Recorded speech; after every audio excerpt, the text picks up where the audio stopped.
MRP passport থেকে ই passport করতে চাই, কিভাবে করব? আমার তথ্যে মিল নেই, অর্থাৎ বর্তমান পাসপোর্টের সাথে আমার জন্ম নিবন্ধন অথবা এনআইডি কার্ডের মিল নেই। আমি কিভাবে এটা সমাধান করতে পারি? সিস্টেম কি?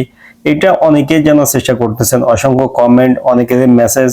আমরা জানি যে এই বিষয় নিয়ে এখন কথা হইতেছে, যার কারণে এই ভিডিওটা করতেছি। যারা এমআরপি থেকে ই পাসপোর্ট করবেন তারা এই ভিডিওটা দেখবেন, তথ্য সংশোধন করে আপনি কিভাবে করতে পারবেন বা করলে আপনার কোনো সমস্যা হবে কিনা।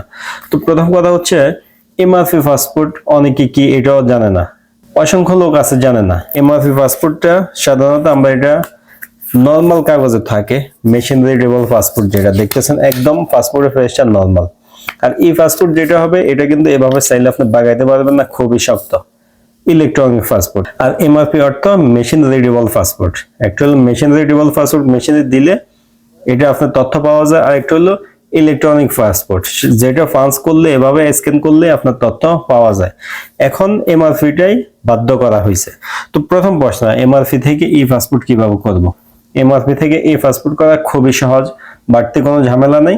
শুধু ই পাসপোর্টের জন্য আবেদন করবেন, আবেদন করলে অ্যাপয়েন্টমেন্ট ডেট দিবে ফিঙ্গার দেওয়ার জন্য, ছবি তোলার জন্য। ওই দিন গিয়ে ফিঙ্গার ছবি তুলে আসবেন, পাসপোর্টের জন্য টাকা জমা দিবেন। এর 1 মাসের মধ্যে ই পাসপোর্টটা আপনি পেয়ে যাবেন। এটা হচ্ছে নিয়ম, সহজ নিয়ম, বা এভাবেই করতে হয়। এখন এটা করতে গিয়ে তথ্যের মিল নেই, যেটা সব থেকে বড় সমস্যা, যে আমার তথ্যের মিল নেই। এখন আমি কি করতে পারি? দেখেন, তথ্য মিল না থাকা কয়েকটা স্টেপ হইতে পারে। একটা হলো আপনার নামের একটু সংযোজন হয়েছে বা বিবেচন হয়েছে, অর্থাৎ কোনো কিছু নতুন হইতে পারে। এমডি আগে ছিল না, এখন হয়েছে, অথবা আগে এমডি ছিল, এখন নাই। এই ধরনের পার্থক্য। কিন্তু আপনার জন্ম তারিখ ঠিক আছে, আপনার পিতার নাম, মাতার নাম সবই ঠিক আছে, অর্থাৎ নামে একটু কম বেশি হয়েছে।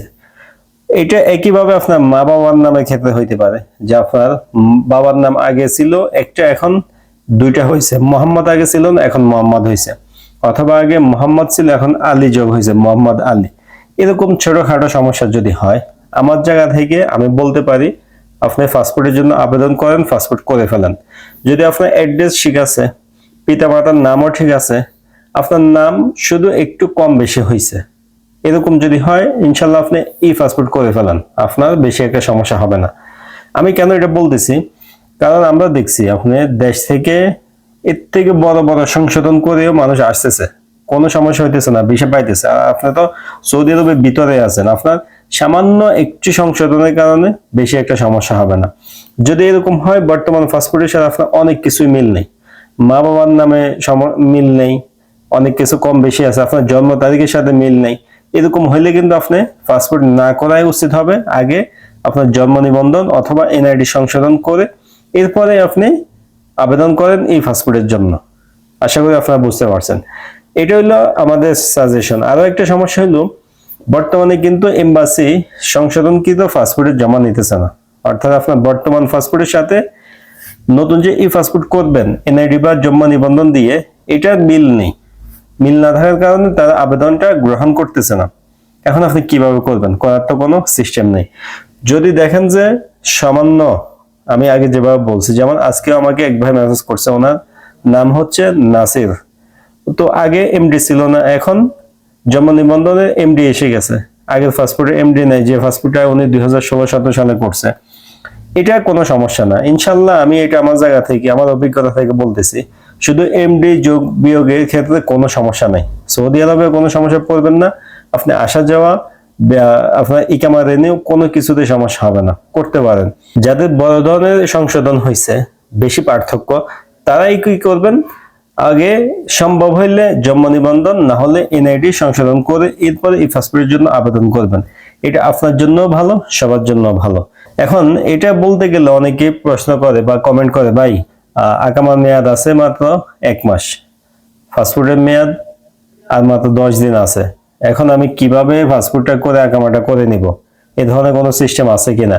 দেখেন, এটা নিয়ে কিন্তু অলরেডি কথা চলতেছে, যে একটা ঝামেলার মধ্যে ফেলে দিছে, কোনো পূর্ব ঘোষণা ব্যতীতই হঠাৎ করে এমআরপি বন্ধ করে দিছে। এখন আমি কি করতে পারি? যদি এরকম আসলে হয়, তাহলে আপনি তথ্যে মিল থাকলে তো আবেদন করে ফেলবেন, ইমার্জেন্সি বুঝিয়ে আপনি এক্সপ্রেস ডেলিভারিটা নিয়ে পাসপোর্টের হাতে নিতে পারবেন 10 থেকে 15 দিনের ভিতরে। আর যদি তথ্যে মিল না থাকে, তাহলে তখন তো আপনি সমস্যা পড়ে যাবেন। এমআরপি আবেদন করবেন, তারা হয়তো আবেদন গ্রহণ করবে না, না হলে বলবে যে সংশোধন করতে, এখন আপনি কবে সংশোধন করবেন, কবে ইকামা রিনিউ করবেন, এদিক দিয়ে তো আপনার ইকামার মেয়াদ শেষ হয়ে যাবে।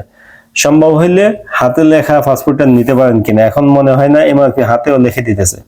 আগে কিন্তু এই সুযোগটা ছিল যে এমআরপি পাসপোর্টের হঠাৎ করে মেয়াদ শেষ হয়ে গেছে, সাথে সাথে আমার আকামার মেয়াদ শেষ হয়ে যাবে, আমি যদি দেখি এমবাসিতে গিয়ে আমি হাতে লিখিয়ে 1 বছরের জন্য আনতাম, ওটা মালুমাত করে আপাতত আকামাটা রিনিউ করে নিতাম। এখন এই সিস্টেমটা আছে কিনা বা কার্যকর আছে কিনা শিওর আমার জানা নাই, আপনি খোঁজ খবর নিয়ে দেখতে পারেন। যাদের ইমার্জেন্সি তাদের কথা বলতেছে। আর এটা সরকারের পূর্ব ঘোষণা দেয় নাই, তাদের একটা ভুল, 6 মাস আগে থেকে জানা দরকার ছিল। দ্বিতীয় আরেকটা ভুল হইলো, আমাদের দেশের মানুষের কেন যে এত ডকুমেন্টের সমস্যা এটা জানি না। আপনার পাসপোর্ট একরকম, জন্ম নিবন্ধন একরকম, এনআইডি আরেক রকম, মানে এরকমও লোক আছে 3 রকম, কোনো না কোনো ভুল আছে, তিনোটা 100তে 100 মিল আছে, এরকম লোক খুবই কম, রেয়ার, পাওয়া যায় কিন্তু খুব কম। এ কারণে আপনি এখনো যদি দেখেন আপনার পাসপোর্টের মেয়াদ 6 মাস 7 মাস আছে, আপনি এখনই পাসপোর্টের তথ্যগুলো দেখেন, বর্তমান পাসপোর্টের সাথে আপনার জন্ম নিবন্ধন, এনআইডি এগুলো মিল আছে কিনা। যদি না থাকে আপনার পাসপোর্টের মেয়াদ শেষ হওয়ার আগেই এগুলা সংশোধন করে নেন, না হলে ঝামেলা পড়বেন। তো আশা করতেছি আপনারা বুঝতে পারছেন এমআরপি থেকে এই পাসপোর্ট করার নিয়ম কি। এমআরপি থেকে এই পাসপোর্ট করার নিয়ম সহজ, এটা নিয়ম না জানলেও সবাই পাসপোর্ট করতে পারবে, কারণ লোকের কোনো অভাব নাই, কেউ না কেউ তাকে পরামর্শ দিবে সিস্টেমে করার জন্য। কিন্তু সমস্যা হলো সংশোধনের ক্ষেত্রে। এখনই সতর্ক হন, এখনই। আমি আরো প্রায় 1.5 মাস আগে একটা ভিডিও করছি, যদিও আমাদের ভিডিও তো বেশি একটা ভিউ হয় না, মানুষ দেখে না, যেখানে বলছিলাম যে পাসপোর্ট নিয়ে সৌদি প্রবাসীরা ঝামেলা পড়তে পারে, এই ধরনের একটা ক্যাপশন থাম্বনেল আমি দিছিলাম। ঝামেলা ইতিমধ্যে পড়ে গেছে, 1.5 মাস 2 মাস আগের কথা এখন আমরা দেখতেছি।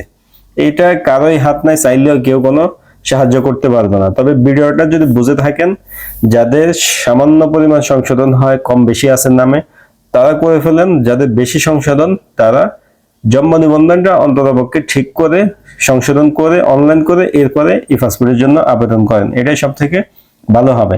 আর আকামা যদি এক্সপায়ার হয়ে যায় কোনো কারণে, যদি ইতিমধ্যে এক্সপায়ার হয়ে যায়, তাহলে তো আপনি আস্তে ধীরে পাসপোর্ট করেই আকামা করবেন, কারণ 1 মাস এক্সপায়ার আর 3 মাস এক্সপায়ার একই কথা। যদি কোম্পানি আপনাকে চাপ দেয় যে তোমার তো আকামা শেষ হয়ে যাবে, পাসপোর্টের জন্য করতে পারবো না, তাহলে কি হবে? তাহলে আপনি ইমার্জেন্সি ভাবে চেষ্টা করে দেখবেন। আর এখানে আরেকটা প্রশ্ন অনেকে করে, ভাই আমার ইকামার মেয়াদ শেষ হবে 10 দিন পরে, আর পাসপোর্টের মেয়াদ আছে 20 দিন 25 দিন, এখন কি ইকামা রেনু করা যাবে কিনা? দেখেন, পাসপোর্টের মেয়াদ সর্বনিম্ন কতদিন থাকলে আকামা রেনু হয়, এই বিষয়টা আমি ক্লিয়ার না। আমি একবার আকামা রেনু করছি, তখন আমার পাসপোর্টের মেয়াদ ছিল 3 মাস। 3 মাস থাকা অবস্থায় আমি আকামা রেনু করতে পারছি। ওই 3 মাস রেনু করার পরে আমার আকামার মেয়াদ শেষ হয়ে যাবে, তখন আমি আকামা রেনু করতে গেছি, আমার পাসপোর্টের মেয়াদ তখন ইতিমধ্যে শেষ 3 মাসের মধ্যে।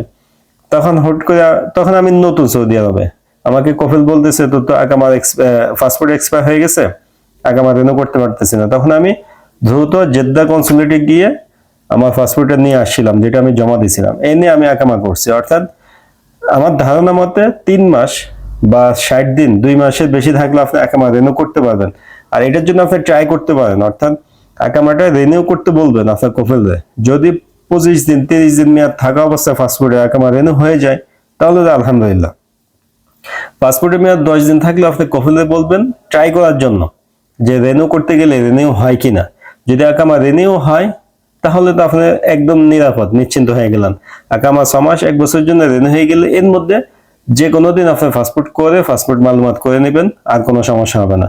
এই ভিডিওটা শেয়ার করবেন, অনেকেই ভিডিও দেখেন বা শেয়ার করেন না। আপনি যেখানে থাকেন ভিডিও শেয়ার করলে যারা এই ধরনের সমস্যা পড়ে, তারা কিন্তু সমাধান খুঁজে পাবে, যেগুলো অনেকেই কাজে ব্যস্ততা বা আশেপাশে কেউ না থাকার কারণে জানতে পারে না। প্রবাসীরা সবাই তো আর শহরে থাকে না, অনেক বড় দেশ, বিশেষ করে সৌদি আরব, অনেকে শহরের বাইরেও থাকেন, তারা এই বিষয়গুলো দেখলে সঠিক সিদ্ধান্ত নিতে পারবে। এই কারণে ভিডিও শেয়ার করবেন। ভিডিও ভালো লাগলে লাইক দিয়ে দিবেন। এই ধরনের ভিডিও আরো পাওয়ার জন্য চ্যানেলে সাবস্ক্রাইব করে রাখবেন। দেখা হবে নতুন ভিডিওতে। আজকে এই পর্যন্ত, আল্লাহ হাফেজ।